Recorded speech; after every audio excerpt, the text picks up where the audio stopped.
Sex was out of the question. It was time for my knight in shining armor to hit the road. More than ready to call it a night, I took a deep breath and prepared myself for the challenge ahead. Alcohol always complicated things.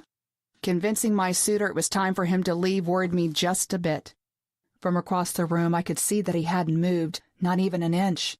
His body half covered in his own mess, he laid there looking somewhat like a giant goldfish. Why he wore an orange sweater, I'll never know.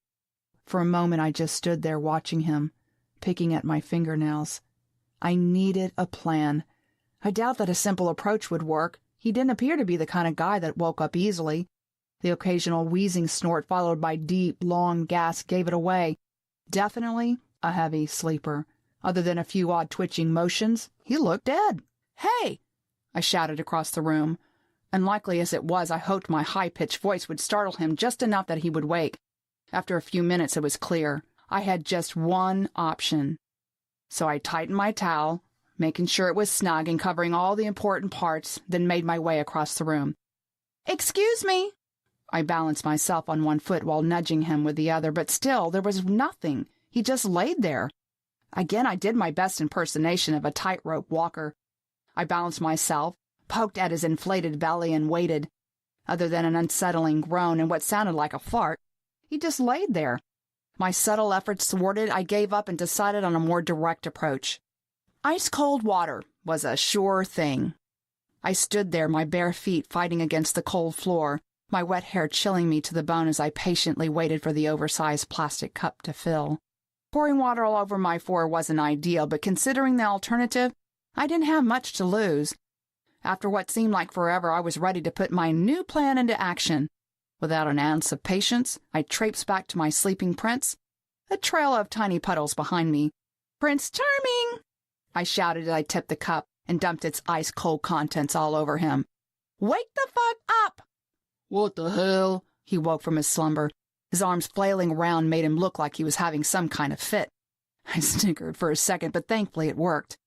"What the hell?" he grumbled and braced his hands against the floor. "You crazy bitch!" he screamed as he tried to push himself up. His right hand slipped in the warm puddle that lay by his side, and he fell back to the floor. "Are you serious?" he grumbled. My hands twisted into a tight ball.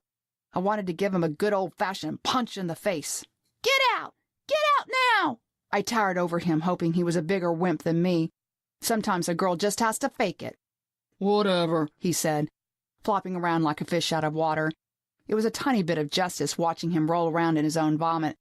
As disgusting as it was, I couldn't help myself. I snorted as I laughed. "You're one crazy bitch," he said, finally getting on his feet.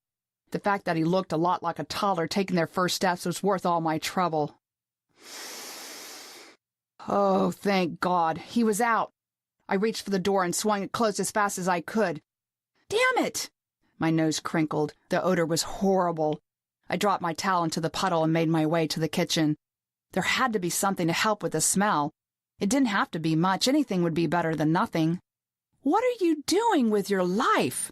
I actually stared at myself in the mirror. It wasn't that I needed someone to tell me what was wrong. I knew what it was. I just didn't have the nerve to admit it. I staggered over to my bed and collapsed into my life-saving sanctuary. My covers were like a shield. They hid me from the world and gave me a few stressless hours of rest each night. I closed my eyes and started to think about Rose. What was it about her? She seemed so nice, so confident in everything she did. I tossed and turned as I tried to figure it all out. There was one thing that I was sure about. I needed to make a change. I couldn't keep coasting. I wasn't happy.